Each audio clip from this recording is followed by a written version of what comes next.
Entonces, hola de nuevo, chiquillas. El día de hoy vamos a ver un repaso de lo que es las clases, ¿ya? Pero ya no una migración tan gráfica, sino que vamos a ver todo lo que es conceptual, el lenguaje del uso de clases y de la programación orientada a objetos, y cómo podemos, en base a la creación de estas clases y a la creación de objetos, invocar métodos, tanto como en el main como en otras clases.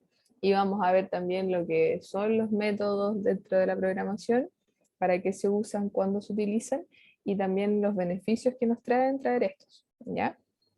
El día de hoy vamos a ver el enunciado de ayudantía, el de la heladería.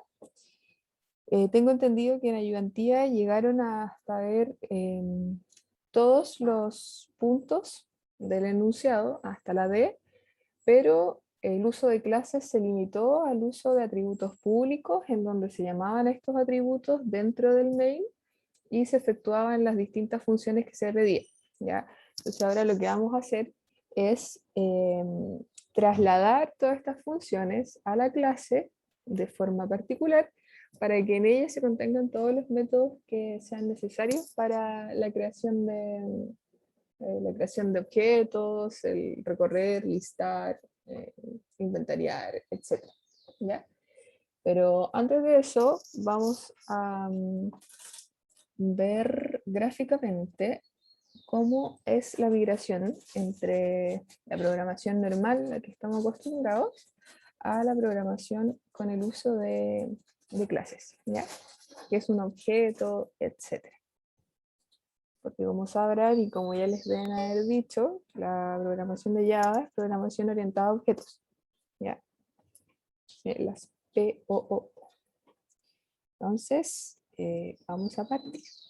Si voy muy rápido me avisan, ahí ustedes prenden el micrófono. Ya, aquí debes estar viendo, sí, se ve. Entonces, lo que llevábamos hasta el momento era que ya sabíamos que existía un almacenamiento estático, el cual podía organizar los datos de personas, de cuentas bancarias, etcétera, dependiendo de los tipos de datos y si se podían agrupar entre ellos, y el orden que uno le quisiese dar al momento de enfrentarse al enunciado y programar. Entonces, claramente aquí hice una matriz demasiado grande, pero supongamos que esta matriz, en las filas, en cada una de sus filas, tiene, en cada una de sus filas, tiene personas,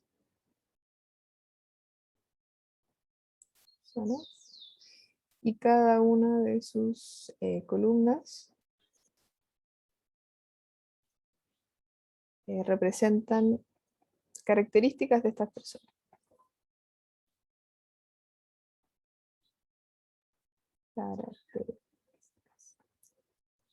Entonces, nosotros, antes de iniciar en esta programación orientada a objetos, lo que nosotros diríamos es que aquí existe una persona 1, existe una persona 2, una persona 3, hasta n, ¿ya? Y que cada una de estas casillas representaría la característica 1, característica 2, característica 3, característica 4, 5, etcétera, ¿cierto? Entonces la manera de nosotros poder acceder, aquí le voy a poner características, y aquí personas.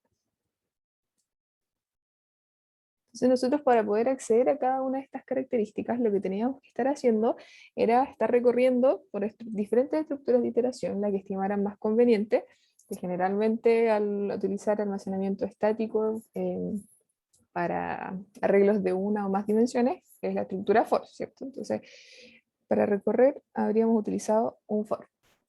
Pero ahora, ¿qué sucede? Que existe una manera de poder agrupar todas estas características que definen a cada una de estas personas en objetos, que se llaman, ¿ya?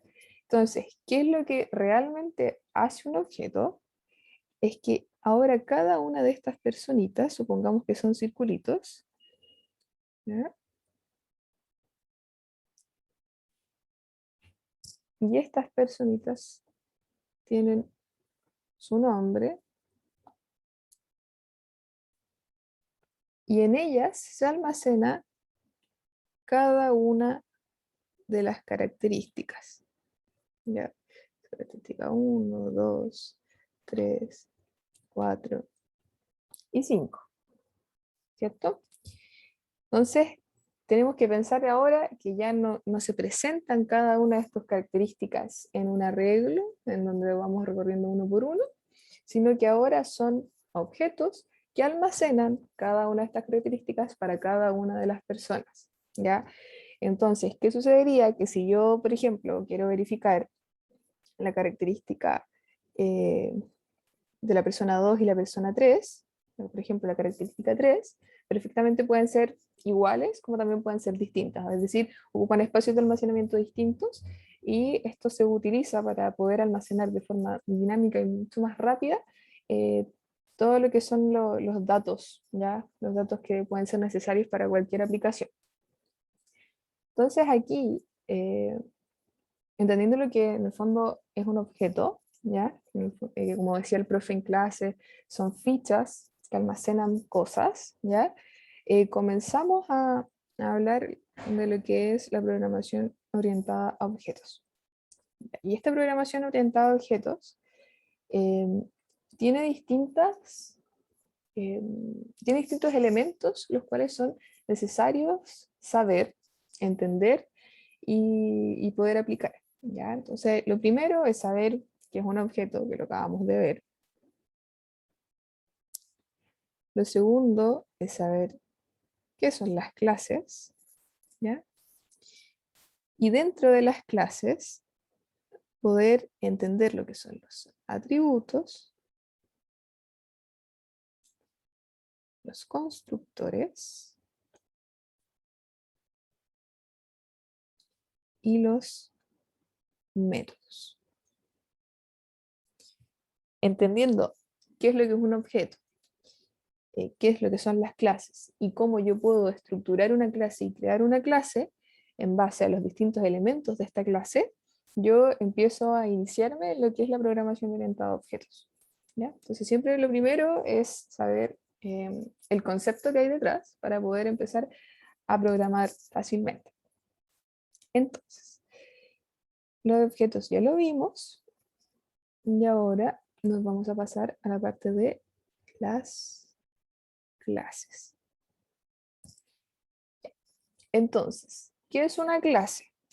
La clase es, digámoslo así, es como un intermediario, el cual me va a definir todas las características que tiene un objeto, cuáles son los métodos a los cuales va a acceder, cuáles son sus atributos y cuál es la manera de yo poder crear un objeto del tipo, por ejemplo, persona, ¿ya? Entonces, estas clases, en primer lugar, tienen un nombre, el cual siempre debe ir en mayúscula por convención. Entonces, el nombre en mayúscula.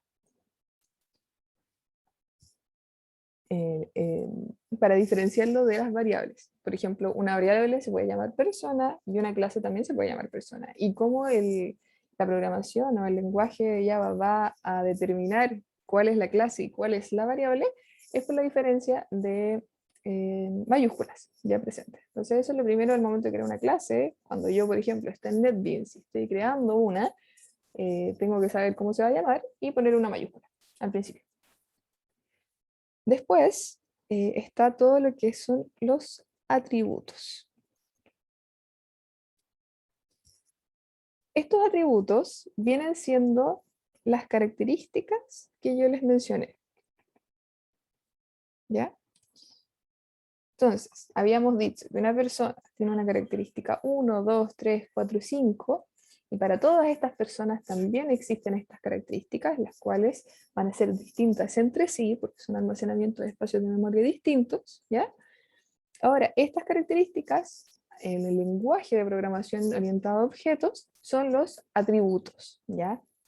Estos atributos, en el fondo, son características que definen a este objeto, las cuales tienen que estar constantes, es decir, o sea, cada vez que yo creo un objeto, lo más probable es que yo pueda acceder a una cantidad de atributos que se define al momento de su creación, ¿ya? Estos atributos pueden ser, como lo vemos acá en el ramo, pueden ser públicos y privados. Para definirlo mejor es públicos o privados, ya no pueden ser los dos. ¿Cuál es la diferencia entre ambos? Es que, bueno, un atributo público se puede acceder independiente de donde yo esté, ¿ya? Y un atributo privado es propio de la clase y respeta lo que es la privacidad de los datos, ¿ya? Es decir, yo, si tengo atributos privados, lo más probable es que la protección de los datos sea mayor a que si tuviera atributos públicos. Y si, por ejemplo, lo vemos a un ejemplo a nivel ya o sea, empresarial y yo estoy programando, mi programación y todo lo que yo tengo, lo más probable es que tenga que ser propio de donde yo esté trabajando. O sea, no sería bueno que cualquier persona pudiese acceder a todo esto. Entonces, estas clases tienen su privacidad, ¿ya? Entonces, ¿cómo se ve la privacidad? En la definición, si es que sus atributos son públicos o si sus atributos son privados, ¿ya? Me dicen si voy muy rápido, estoy viendo igual el chat acá. No activan el micrófono, cualquier cosa. Hasta ahora, como les decía, habían visto solo atributos públicos, ¿ya? Lo otro que siempre existe en una clase son los constructores. Que por ejemplo, si volvemos a nuestro ejemplo de las personitas, sería un nuevo objeto del tipo clase persona, que se va a llamar variable 1, es igual a new persona, y aquí van todo el listado de atributos necesarios para crear una instancia del tipo persona, ¿ya? Entonces, ¿qué es lo que hace un constructor de una clase? Es determinar cuáles son los atributos necesarios para poder crearlo y darle estos valores a los atributos. Entonces tenemos que pensar que primero, todo objeto de una clase, o referencia a un objeto, mejor dicho, porque nosotros estamos trabajando con referencias, quiere decir variables que referencian a ciertas posiciones de almacenamiento, ¿ya? Cada uno de estos objetos tenemos que pensar que parten vacíos, ¿ya? Sus atributos no tienen ningún valor y así yo los estoy creando. Pero al momento de crearlo, van a existir ciertos atributos que van a tener que tener campos necesarios, o sea, requeridos, obligatorios, como lo quieran ver, ¿ya? Y cómo se ingresan al momento de crearlos, se ingresan gracias al constructor. Entonces el constructor lo que hace es construir un objeto persona con todos los atributos necesarios para su construcción y crear en el fondo este espacio de almacenamiento el cual vamos a utilizar, ¿ya? La manera de crear, invocar un constructor es de esta manera, ¿ya? Siempre nosotros vamos a hablar que existe la utilización de un constructor al momento de poner new algo, ¿ya? Por ejemplo, si habláramos de la línea del buffer reader, ya yo ni me acuerdo si les mencioné o no les mencioné, que eso era un objeto del tipo buffer reader, ¿ya? ¿Y por qué sabemos eso? Porque al momento de crearlo y de instanciarlo, ¿qué hacemos? Ponemos new buffer reader y invocamos a su constructor con todo lo que tenga que tener adentro, ¿ya? Entonces ahí vamos asociando los conceptos. Ahora, este constructor tiene que estar, al igual que en los atributos, dentro de la clase, ¿ya? Una clase puede tener uno o más constructores, dependiendo si es que este objeto que nosotros estamos creando puede ser creado de distintas maneras. Por ejemplo, cuando uno se crea un usuario en una página web, eh, de repente hay campos que son obligatorios y hay campos que son opcionales. Entonces, ¿qué pasa? Si yo, por ejemplo, me creo un usuario, el cual el teléfono es opcional, y yo sí ingreso el teléfono, voy a invocar a un constructor que me pida que el atributo teléfono sea necesario para crear ese objeto. Si es que yo me creo un usuario y no ingreso el teléfono, porque por supuesto era opcional, ¿qué pasa? Invoco a otro constructor de la misma clase, el cual define que no es necesario el teléfono y que se le da por omisión otro valor, un valor no válido que puede ser 0, por ejemplo. ¿Ya? Entonces, llevado a la práctica, para eso sirve la variedad de constructores que nosotros podríamos tener en una clase. Luego de los constructores, y es a lo que nosotros venimos a esta clase, están los métodos, ¿ya? Los métodos. Los cuales son iguales a las funciones solicitadas de la aplicación, la mayoría de las veces. Entonces, cuando hasta el momento hacíamos aplicaciones en Java que hacían del uso, por ejemplo, de menús interactivos. El menú interactivo tenía caso 1, caso 2, caso 3, caso 4, caso 5, dependiendo de lo que nos dijera el enunciado, ¿cierto? Y cada uno de esos casos tenían una función en específico que realizaba el código. En particular podría ser agregar, eliminar, buscar. Y si nos ponemos a observar cada uno de esos casos, la mayoría reutiliza código, ¿ya?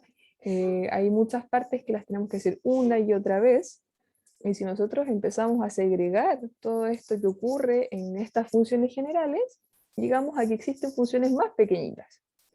Y cada una de estas funciones que yo estoy realizando son métodos, ¿ya?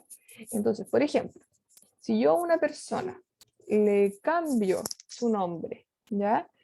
Eso es una función que yo podría realizar, ¿ya? Entonces, eso tiene que tener un método. Entonces, este objeto tiene que tener un método para cambiar el nombre, el cual pueda ser invocado independiente de dónde se encuentre esta persona, ¿ya? De esta manera, hacemos una reutilización de código y no es necesario que cada vez que yo tenga, por ejemplo, que cambiarle el nombre a la persona, tenga que poner un código enorme para cambiar persona y copiar y pegar y copiar y pegar. Lo cual se reduce solamente a una línea que podría ser perfectamente, aludiendo a que creamos una persona de ese tipo, cambiar nombre. Nombre. Entonces, en vez, por ejemplo, de cada vez que yo necesite cambiar el nombre, repetir ese código, solamente me ahorro todo escribiendo una línea de código. ¿Cómo se invocan estos métodos? Se invocan con un punto y el nombre del método. De esta manera, entonces, pudiésemos traspapelar lo que es un switch, un menú interactivo, con todos los casos existentes, a que, por ejemplo, cada uno de los casos esté reducido y resumido a un método. Y este método puede estar incluso modularizado, que es cuando tiene más métodos dentro, y se llama en el fondo a métodos propios de la misma clase o de clases distintas. Y de esta manera nuestra programación queda reducida, ordenada, y podemos detectar fácilmente dónde posiblemente pueden estar los errores. ¿Ya? Entonces, recapitulando, las clases tienen elementos necesarios. Una clase es lo que define qué es lo que contiene un objeto, atributos, las características obligatorias o necesarias para su creación, cómo se crean los constructores y las funciones que pueden tener cada uno de estos objetos. Eso es lo que define la clase. Entonces sus elementos necesarios son atributos, constructores y métodos. Los métodos pueden estar o no estar en la clase, ¿ya? Cada vez que yo utilice, por ejemplo, atributos privados, ¿ya? Yo ya no puedo acceder de manera fácil a los atributos de ese objeto, ¿ya? Entonces, generalmente van a existir métodos básicos que vamos a ver ahora que hablan sobre el get y set, ¿ya? Que significan obtener el valor de un atributo o cambiar el valor de otro atributo.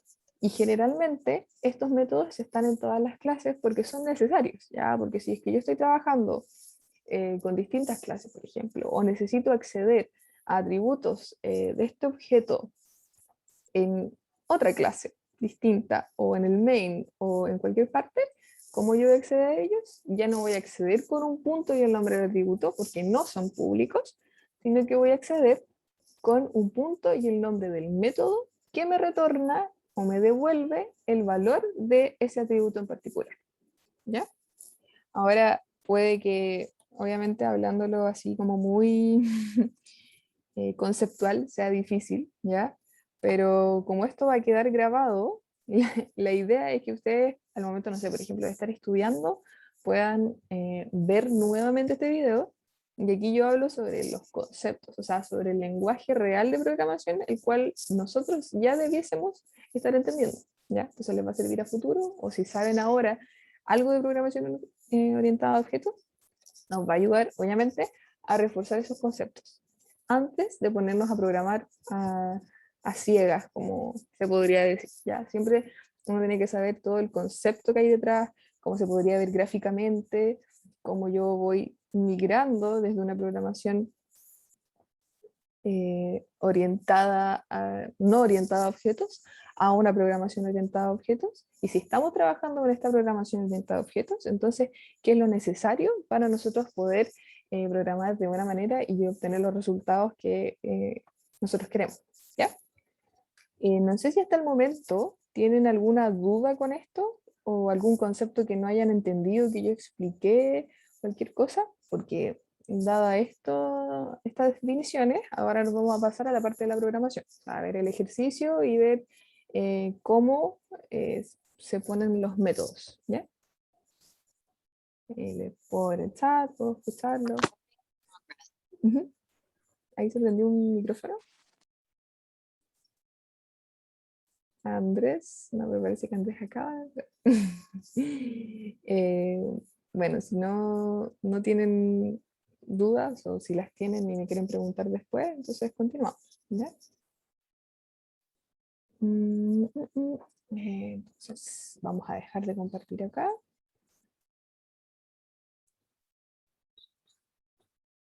Y vamos a irnos al compartir pantalla desde el computador. Entonces, lo primero que vamos a hacer, entonces, vamos a releer el enunciado de la ayudantía y va a ser una lectura consciente, ¿ya? Entonces, todas las definiciones que yo les acabo de dar, vamos a ir identificándolas dentro del enunciado.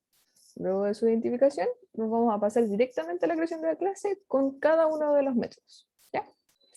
Entonces, dice, una heladería trabaja con una vitrina donde se encuentran en exhibición todos los sabores que maneja.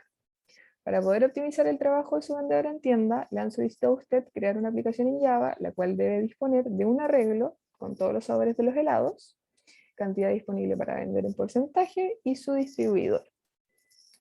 Se le pide crear un menú interactivo que permita realizar las siguientes funciones.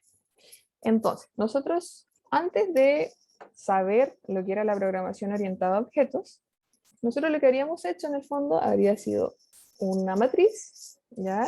Eh, con 10 filas, si estamos hablando de fila y columna ordenado, con 10 filas, cada una de ellas podría representar un sabor de helado, ¿cierto? Podría el sabor de helado estar en la primera columna, ¿ya? Y podríamos poner distintas características si quisiéramos empezar a definir más cosas de los helados en las distintas columnas. Esa es una manera de ver. La otra es asociar distintos arreglos, los cuales serían uno de sabor de helados y cada una de las posiciones que me defina la cantidad a vender y el distribuidor. ¿Ya? Entonces, dependiendo de cómo uno viera el ejercicio, existiría una forma de poder estructurar todos estos datos y que en el fondo de manera coordinada me determinen para un sabor de helado la cantidad disponible y su distribuidor. Eso es no utilizando la programación orientada a objetos. Ahora, ¿qué ocurre? Que cuando nosotros utilizamos la programación orientada a objetos y creamos un objeto del tipo helado, se nos hace todo mucho más fácil, ¿ya? Entonces, ¿cuáles serían, por ejemplo, las características o atributos, hablando ahora en lenguaje de programación, los cuales podría tener un objeto del tipo helado? ¿Ya? No sé si alguien me puede poner en el chat.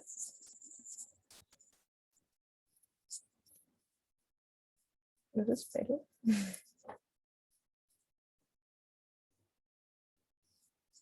Están textuales.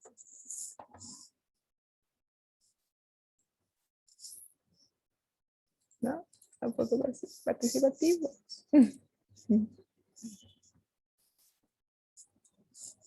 No, no, no, no.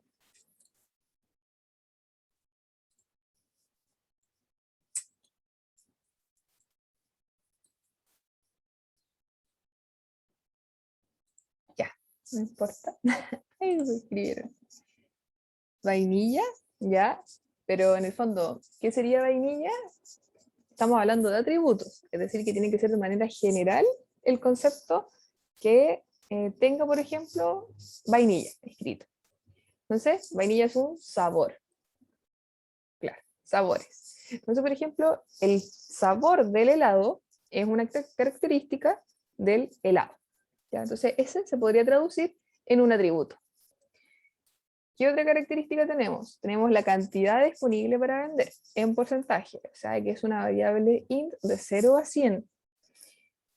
Al ser una variable int de 0 a 100 y que cada uno de los helados la tiene, por supuesto que también es otra característica de los helados y que también se traduce en un atributo. Entonces, hasta el momento tenemos el sabor del helado, la cantidad disponible para vender.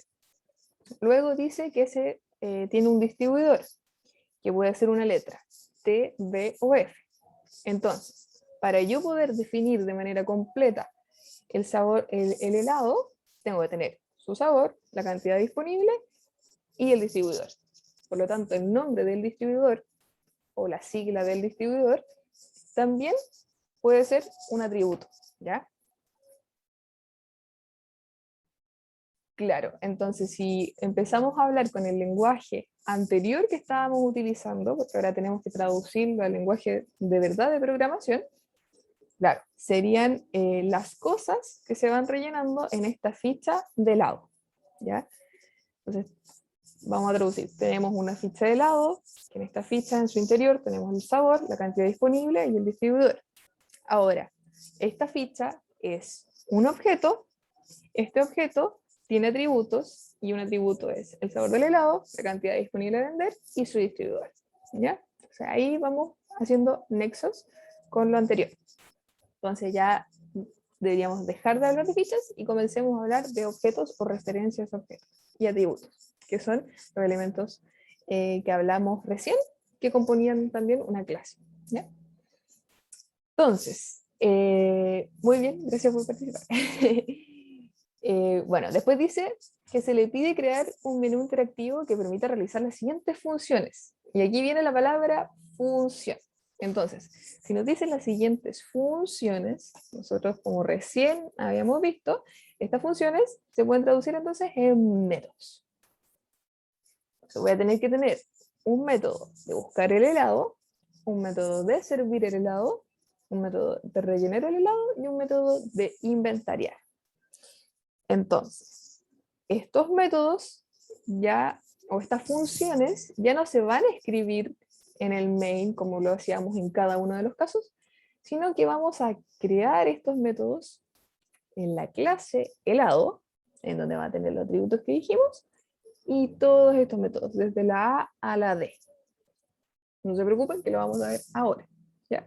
Pero lo importante es que, en el fondo, este menú interactivo que realiza las siguientes funciones, las funciones ya no van a estar explícitas de código en cada uno de los casos del menú interactivo, sino que este código se va a trasladar a la clase, formando un método. ¿Ok? Entonces, el primer método dice buscar el helado, deberá encontrar el sabor ingresado mostrando por pantalla el mensaje, diciendo se ha encontrado el sabor. servir helado para un tipo de sabor ingresado, se deberá restar un 5% de su cantidad disponible para vender. De esta manera se actualizan las reservas de helado. Rellenar el helado, se deberá observar la cantidad de helado de cada sabor en vitrina. Si se encuentra bajo el 50%, se rellenará. Luego se deberá mostrar por pantalla los sabores rellenados e inventariar. Deberá contar la cantidad de helados que están en vitrina por cada uno de los proveedores existentes, mostrando por pantalla la suma de sabores por proveedor. ¿Ya?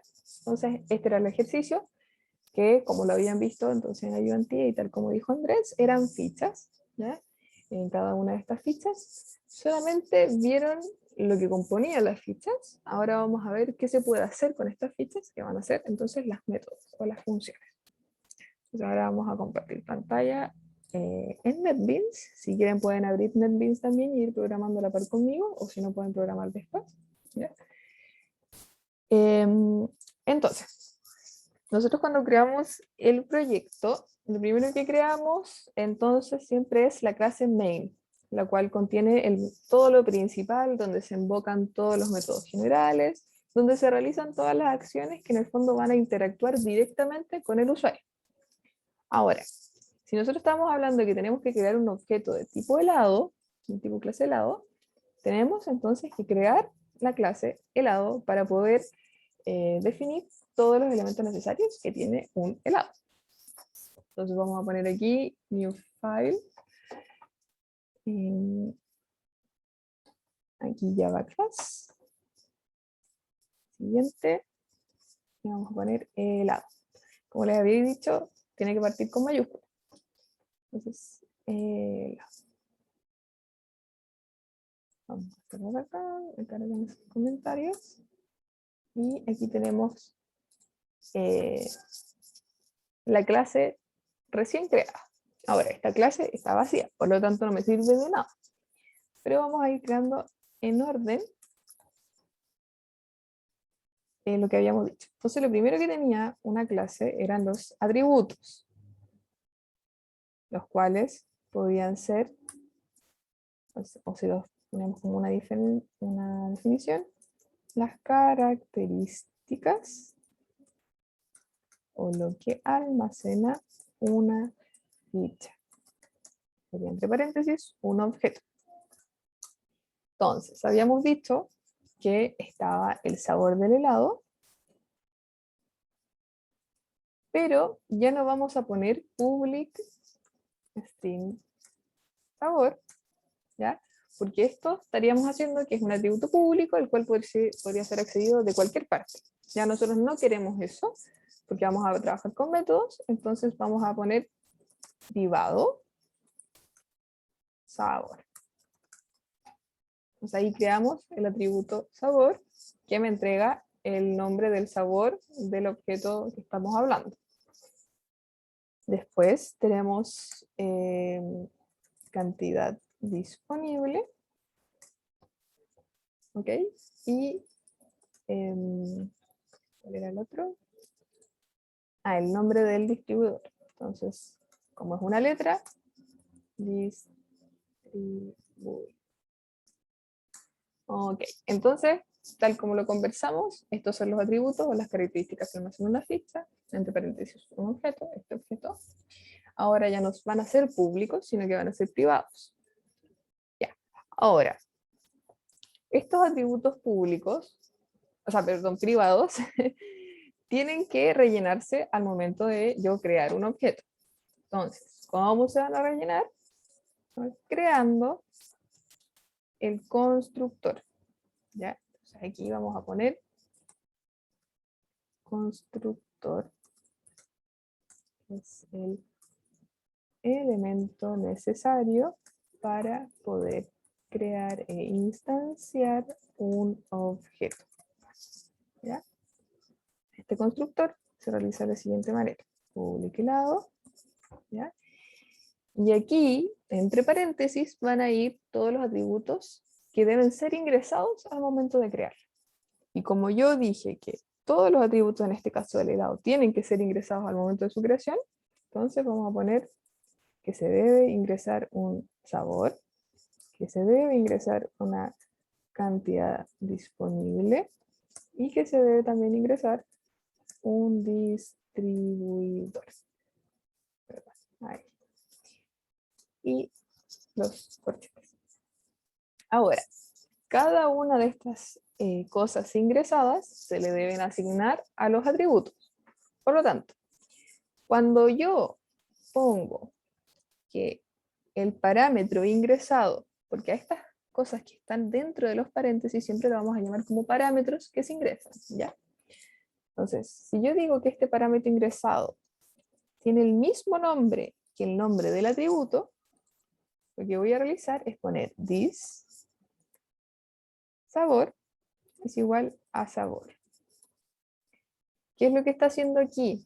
El lenguaje está diciendo que este atributo, this.sabor, el atributo de acá, se le es asignado un parámetro, el cual es este. Entonces con el this diferenciamos lo que es el atributo con el parámetro. Este es un lenguaje por convención, ¿ok? Ahora, lo más fácil, como lo hice para que se dieran cuenta, con la cantidad disponible, es ponerle nombres distintos. Entonces ahí no necesito utilizar el this, porque el computador y la programación va a poder discernir cuál es el atributo y cuál es el parámetro. Y finalmente, aquí distribuidor es igual a distribuidor. Entonces, hice dos formas de poner el this y una sin el this para que se dieran cuenta. Entonces, ya creamos el constructor. Si nosotros nos pasamos ya a lo que sería el main, vamos por ejemplo a crear un objeto de tipo clase helado, una referencia. Entonces, ¿qué estaríamos haciendo? Un helado, ¿ya? Helado 1, supongamos. Poner new helado, y aquí vamos a listar todos los parámetros necesarios. Entonces yo los voy a escribir en este momento, porque no quiero interactuar con el usuario. Vamos a poner, por ejemplo, vainilla, que es un string, cantidad disponible 89, y distribuidor T. Entonces, así yo crearía un objeto o una ficha de tipo helado. Y la estaría creando acá en el main. ¿Ya? Entonces ahí vamos al tiro contrastando lo que vamos programando en la clase y lo que vamos programando en el main. Una vez lista en el fondo, este constructor, nos pasamos a los métodos, ¿ya? Que en el fondo son funciones requeridas en la programación. Ahora, yo les había dicho que existen dos tipos de métodos, los cuales son muy comunes, ¿ya? Que casi siempre están presentes dentro de las clases. Y el primero es el método o métodos get, los cuales retornan el valor de los atributos, que en el fondo se crean de la siguiente manera, y vamos a ver todas las partes de este método. Entonces, es un método público, el cual se puede acceder con un punto, ¿ya? Este método público, ya definí que es público, ahora tengo que decirle de qué tipo de variable es la que voy a retornar. Vamos a decir que es string, ¿ya? Luego del tipo de variable tengo que poner el nombre del método, entonces va a ser get, por ejemplo, sabor. Los parámetros que me ingresa el método no son ninguno, porque no tengo nada necesario para poder hacer actuar el método. Y digo con un return, que es cuando se corta el método y se devuelve el valor, que voy a devolver el valor del sabor. ¿Ya? Entonces, este sería, por ejemplo, un método get. Entonces, ¿qué son los métodos get? Retornan el valor de los atributos de una clase en particular y de un objeto en particular. Entonces, yo creo un objeto del tipo helado, por ejemplo, helado 1 igual a nivelado vainilla 89 y té, ¿ya? Y yo, por ejemplo, si quisiera ahora acceder a uno de sus atributos, ya no son públicos, son privados, y por lo tanto yo accedería de la forma de un método. Entonces, hasta el momento solamente tenemos el método para retornar el valor de su sabor. Entonces, ¿qué haría? Si es que yo lo creo y su sabor es vainilla, al poner el get, estaría retornando el nombre del sabor. Me retorna el valor que yo le asigné a ese atributo en particular. Eso es lo que realiza los métodos get. Ahora, así como yo pongo get sabor, podría poner get cantidad, get distribuidor, etc. Pero no vamos a entrar en eso porque eso lo pueden hacer ustedes después. Ahora, existían los métodos get, pero también existen los métodos set. ¿Y qué es lo que hacen? Modifican un valor de un atributo. Entonces, ¿cómo se compone un método? Set es public, void. Void se escribe para decir que yo no retorno una variable, por ejemplo, tipo string, sino que la modifico. Entonces, public void. Supongamos que set sabor. ¿Ya? Y aquí ponemos string nuevo sabor. ¿Y qué es lo que haría entonces? Asignarle al atributo de este objeto un nuevo sabor. Entonces, al atributo ponemos igual, nuevo sabor. ¿Ya? Entonces estoy modificando el valor de ese campo en particular o de esa característica que almacena esta ficha o este objeto. Ahora, si nosotros lo vemos acá, yo invoco el método de la siguiente manera. Helado 1.set sabor. Aquí me pone nuevo sabor y que hay un error, que no existe. ¿Por qué? Porque yo tengo que ingresar el valor de ese parámetro. Acá yo defino que se ingresa un parámetro del tipo string y acá yo ingreso ese parámetro de tipo string. Entonces vamos a poner frutilla. ¿Y qué vamos a hacer? Vamos a invocar el método get y vamos a mostrar entonces el sabor. Entonces, ¿qué ocurre? Primero se crea el objeto, luego muestro por pantalla el valor inicial del atributo sabor, que es vainilla, luego modifico el atributo sabor invocando el método set, y luego muestro por pantalla el nuevo sabor, que sería frutilla. ¿Ya? Entonces aquí vemos de manera gráfica qué es lo que realiza un objeto del tipo get y un objeto del tipo, o sea, un método del tipo get y un método del tipo set. Ahora, estos métodos, que son pequeñitos, se pueden escalar a grandes funciones, ¿ya? Entonces yo puedo, por ejemplo, hacer un método que retorne, como este, una respuesta. Puedo decir, ya, perfecto, yo quiero agregar y cada vez que yo agregue tengo que retornar un verdadero o un falso. Si es que este verdadero significa que se pudo agregar o un falso que significa que no se pudo agregar. Supongamos que lo hiciéramos así con agrega. Si es que existiese la función agregar, por supuesto. Ahora me ocurre que tenemos que utilizar la función buscar el helado. Buscar helado se debe encontrar un sabor ingresado mostrando por pantalla. Entonces, ¿cuál es el atributo que yo necesito acceder? El sabor. Por lo tanto, nosotros ya tenemos un método el cual me retorne el atributo sabor. ¿Ya? Entonces, ahora vamos a partir haciendo el buscar helado. Si yo estoy buscando un helado, significa que ya no estoy trabajando con un objeto en particular, sino que estoy trabajando con una colección de objetos, ¿ya? Los cuales pueden ser diferentes. Entonces, ¿qué ocurre? Que para eso yo obviamente primero tengo que crear un arreglo de tipo helado. Entonces vamos a crear arreglo. Entonces helado, y se crea al igual que como cualquier otro. Entonces se crea helado, le vamos a poner helados.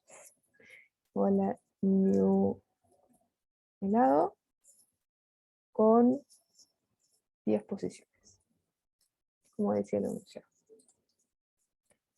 Entonces, ¿qué ocurre acá? Que estamos creando un arreglo que almacena variables de tipo helado, el cual tiene dimensión 10, es decir, se almacenan 10 helados.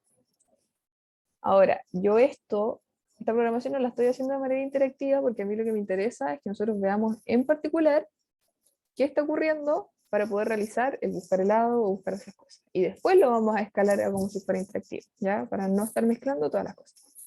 Vamos a estar trabajando con valores literales.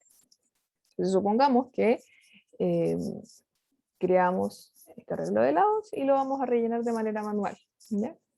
Entonces, vamos a poner helados sub 0, que sería igual al helado 1 que creamos, ¿ya? Entonces, ¿qué pasa? Que este objeto de tipo helado que tenía sabor vainilla, 89 de cantidad y distribuidor T, lo estamos almacenando en la primera posición del helado, de los helados almacenados. Luego, la otra manera de poder hacerlo es que en la segunda posición yo creé automáticamente un objeto de tipo helado. Entonces, vamos a poner que es de frutilla, pongamos, y cantidad 100, y no sé cuáles eran los distribuidores. Después podemos seguir agregando el tipo chocolate, 35 y T. Y así sucesivamente, ¿ya? A ver, si yo estuviese buscando un helado, mi código sería de la siguiente manera. Tengo que igual recorrer todas las posiciones de la regla. Entonces, vamos a recorrer, se recorre con un for, ¿cierto? Vamos a poner helados.length. Es decir, voy a recorrer hasta el número total de posiciones que tenga este arreglo. ¿Y qué vamos a preguntar? Cada vez que yo esté trabajando con objetos y que mi arreglo no sea compacto, yo tengo que estar preguntando si es que la posición en la que estoy trabajando es distinta de nulo. ¿Por qué? Porque a algo nulo yo no le puedo invocar un método. A mí se me va a caer el programa, ¿ya? Entonces siempre que esté trabajando en esto, antes de poner el punto equals o cualquier cosa, yo tengo que asegurarme que la posición sea distinta de nulo, en el caso de que sean objetos, ¿ya? Al igual que con las variables string. Entonces, esto es distinto de null, y si es distinto de null, ¿qué vamos a preguntar entonces? Si es que, disculpa. Si es que helados y punto get sabor,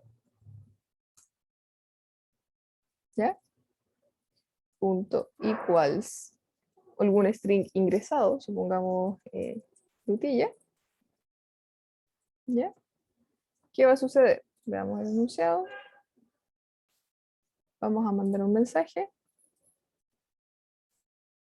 Se ha encontrado el sabor.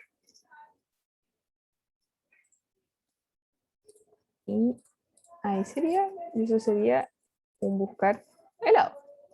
Entonces, ¿qué ocurre? Que como mi atributo de helado es privado, yo ya no puedo llegar y poner helado sub i punto sabor. Eso es erróneo. Entonces ahora tengo que invocar este método de getSabor, que me retorna el valor del atributo, el cual, supongamos que aquí esto es un string, porque es lo que me retorna. Si lo traducimos, ya sería una palabra, frutilla, vainilla, etcétera, si es que esta frutilla, vainilla, etcétera, es igual a lo que supuestamente interactivamente me ingresó el usuario, que ahora estamos viendo lo textual, que sería el nombre frutilla. ¿Ya? Si es que ocurre esto, entonces vamos a mostrar el sabor. Y vamos a correr. Entonces, ¿qué sucede? Me mandó el mensaje 2 veces. ¿Por qué? Porque si nos fijamos, lo que contenía estos espacios de almacenamiento eran 2 objetos que tenían el sabor de tipo frutilla. ¿Por qué 2? Porque al primero, cierto que se había creado como vainilla, bueno, a este vainilla yo le cambié el sabor a frutilla. Por lo tanto, cuando yo creo la primera posición y le asigno el helado 1, le estoy asignando el helado 1 con el valor del sabor actualizado, que en este caso es frutilla. Luego yo creé otro helado que también tenía sabor frutilla y después creé otro con chocolate. ¿Ya? Entonces, por ejemplo, si yo aquí le pusiera chocolate, me debiese mandar solamente un mensaje, tal como sale aquí. Entonces, quiere decir que recorrió todo el arreglo y solo encontró una posición en la que un objeto tenía un atributo de tipo sabor igual a chocolate. ¿Ya? Entonces, así sería el buscar helado. Luego, necesitamos servir un helado. Vamos a mostrar por pantalla que quiero servir un helado.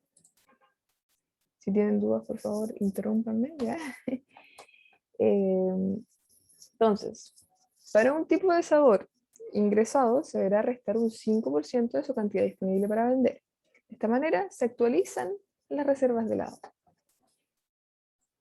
Si nosotros estamos hablando de actualización de reservas, significa que yo estoy partiendo con una cantidad inicial, es decir, que mi atributo de cantidad disponible para vender tiene una cantidad inicial, y esta cantidad inicial yo la tengo que modificar. ¿Ya? Entonces, si es que yo tengo que modificar un valor de un atributo, ¿qué tengo que hacer? Utilizar un método public void. ¿Ya? Entonces vamos a poner public void set cantidad disponible. Ahora, la pregunta es, ¿le pongo un parámetro necesario o no le pongo un parámetro necesario? En este caso, la función, cada vez que yo necesite actualizar, ¿ya?, una cantidad disponible, voy a tener que actualizarla restándole 5. Si es que este 5 variara cada vez que se invocara el método, yo debiese ponerle un parámetro. ¿Ya? Pero como esto no ocurre, no voy a ponerle ningún parámetro. ¿Y qué vamos a hacer? Que vamos a poner cantidad disponible, va a ser igual a cantidad disponible menos 5. Y ahí se actualizó la variable. Lo importante es que cuando yo esté trabajando con actualizaciones, muchas veces yo voy a tener que tener respuestas de esto, ¿ya? Y si yo tengo que tener una respuesta de esto, significa que la mayoría de las respuestas van a ser o palabras o señales que pueden ser traducidas en un booleano. Entonces, la función explícita nos decía que teníamos que setear la cantidad disponible disminuyéndola en 5, pero que además teníamos que mostrar por pantalla todos aquellos sabores de helado los cuales fueran modificados en su cantidad.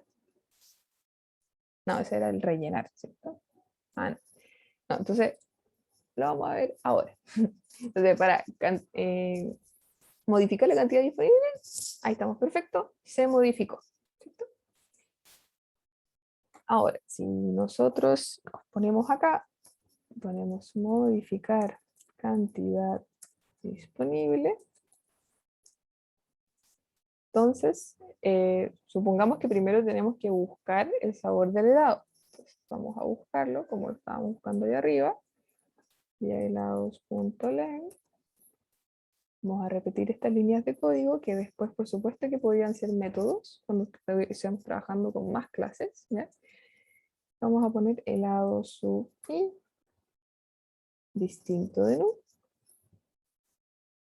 Y si es que helado sub i punto get sabor punto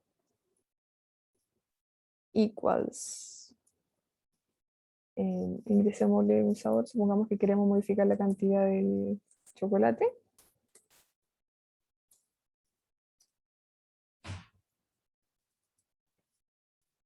Entonces, si es que esto ocurre, vamos a invocar el método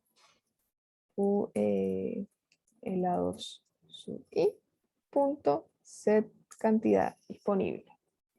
Y vamos a decir, se ha modificado con éxito. ¿Ya?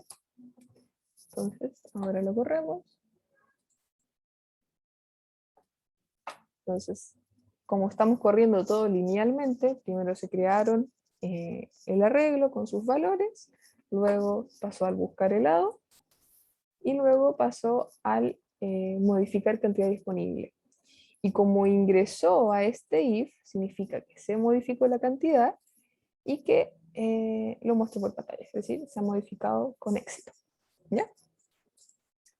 Ahora, estos dos métodos o estas dos funciones que teníamos que realizar para el enunciado son relativas a lo que son la creación de métodos get y set, métodos de una línea de código que o me modifican o me entregan valores.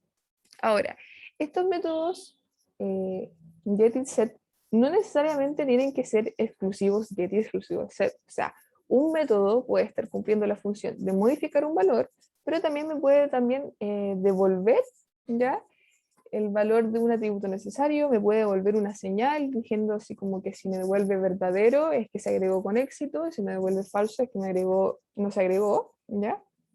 Entonces, para el siguiente método que tenemos que ver, ocurre una aleación de los dos anteriores, o sea, es como una mezcla entre get y set, y es un método el cual no se llama get rellenar o set rellenar, sino que simplemente se llama rellenar helado. ¿Ya? Entonces, dice rellenar el helado. Se deberá observar la cantidad de helado de cada sabor en vitrina. Si se encuentra bajo el 50%, se rellenará dejando la cantidad en 100.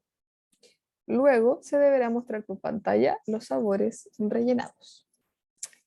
Entonces, vamos a ponernos en la clase helado y vamos a decir public boolean. Entonces, esta banderita nos tiene que decir si es que la cantidad disponible, ese atributo almacenado, es menor o no a 50. Entonces, verificación cantidad disponible. ¿Y qué hace esto? Si es que el atributo de cantidad disponible es menor a 50, menor a 50 o menor igual, menor a 50. Uy, gracias, gracias, gracias. Ahí está. Gracias, Javier. Entonces me fui aquí a la clase de lado, no he hecho nada más. Estoy creando un método public boolean. Si yo digo que es public boolean, quiere decir que me está retornando un booleano, ¿ya? Y ponemos entonces verificación cantidad disponible. Ese es el nombre del método, el cual no necesita ningún parámetro, ¿ya? Solamente necesita actuar. Entonces, si es que la cantidad disponible es menor a 50, entonces yo voy a decir que efectivamente se necesita modificar, y si no, vamos a retornar falso. ¿Ya? ¿Por qué yo no pongo un else? porque si es que me ingresa al if y yo pongo return true, lo que ocurre es que yo corto el método, ya, onda, termina de funcionar el método y no me sigue leyendo las siguientes líneas de código que están dentro de este método. Entonces, simplemente, si es que no me ingresó al if, significa que la cantidad era mayor o igual a 50 y por lo tanto yo tengo que retornar falso.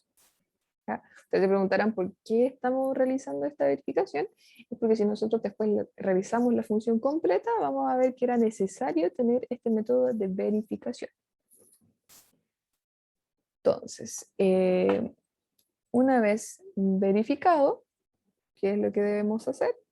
Entonces, rellenar dejando la cantidad en 100. ¿Y cómo vamos a rellenar esta cantidad? Podemos hacer un método de rellenar. ¿Ya? Entonces vamos a poner public boolean rellenar cantidad disponible.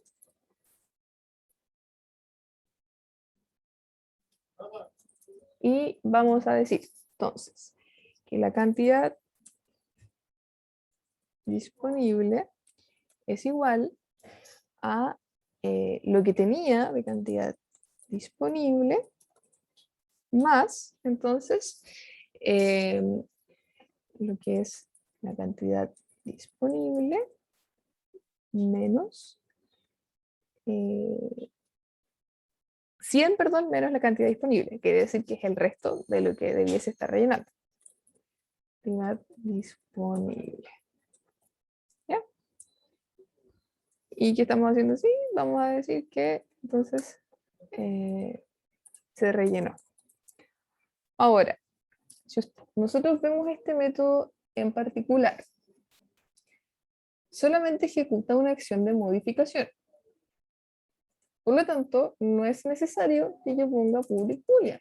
Perfectamente yo podría poner public void y que no exista nada que me retorna y solamente se rellene la cantidad disponible. ¿Ya? Entonces,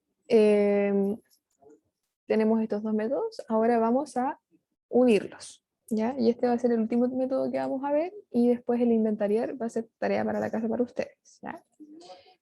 Entonces, aquí tenemos la función rellenar cantidad disponible. ¿Qué vamos a hacer? Vamos a ir recorriendo casilla por casilla. ¿Ya? Y vamos a ir preguntando. Si es que la casilla no está vacía, entonces vamos a invocar un método. Vamos a decir si es que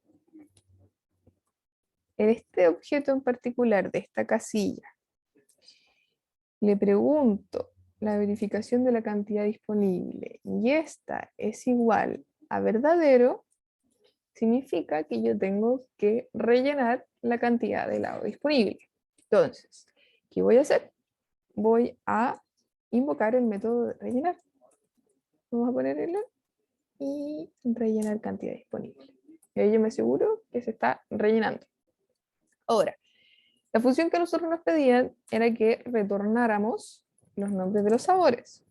¿Ya? Para no complicar el ejercicio, no dar el tiempo, entonces vamos a ir mostrando por pantalla el nombre del sabor en la posición en la cual yo estoy modificando. Entonces vamos a poner get sabor. Entonces, ¿qué estoy haciendo acá? Estoy rellenando cada una de las posiciones en donde era necesario rellenar y muestro por pantalla el sabor el cual estoy rellenando. ¿Okay? Entonces primero recorro, verifico la casilla, si esta no es vacía, pregunto, este objeto, helado sub i, si es que yo le invoco la verificación de la cantidad disponible, ¿me retorna verdadero? Si es que me retorna verdadero, entonces a este mismo objeto de lado sub i, cual se almacena en esta posición, yo le aplico un método de rellenar cantidad disponible y digo por pantalla el sabor. ¿Ya?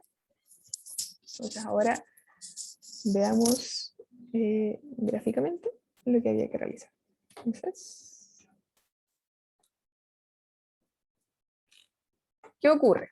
Si nos vamos a la línea de código acá, yo había creado un helado en la posición 2 que de cantidad disponible tenía 45.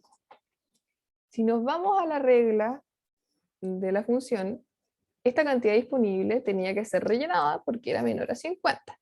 ¿Ya? Entonces, ¿qué ocurrió? Se ejecutaron todas las funciones anteriores, ya que no estamos trabajando con switch para no enredar el problema, ¿ya? Y se ejecutó la función la última, que era rellenar cantidad disponible. Se ejecutó y solamente se rellenó aquella posición la cual era necesaria. ¿Y cuál era necesaria? El chocolate. ¿Y cómo se devolvió el nombre del sabor? Utilizando el método getSabor. Ahora, vamos a... doy el paso a que si tienen cualquier duda, de verdad que me pregunten ahora. ¿Ya? Por mientras, voy a mostrar por pantalla lo que nos faltaría, que no era el tiempo, no lo podemos realizar, ya que sería inventariar. Entonces dice, deberá contar la cantidad de helados que están en vitrina por cada uno de los proveedores existentes, mostrando por pantalla la suma de sabores por proveedor.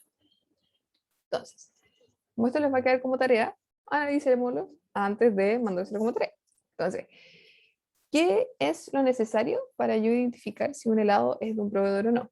Entonces, yo tengo que acceder de alguna manera, dándoles un poco de trampa, sería con un get, ¿ya? El nombre del distribuidor para ese helado en particular. Luego, tengo que almacenar o ir contando cada vez que yo verifique el nombre del distribuidor y era igual al nombre que yo estoy contando, le sumo 1. ¿Ya? Y después, las tres sumas, ¿ya? Por lo tanto, hay tres condiciones, si es que es igual a T, si es que es igual a B o si es que es igual a F, las muestro por pantalla.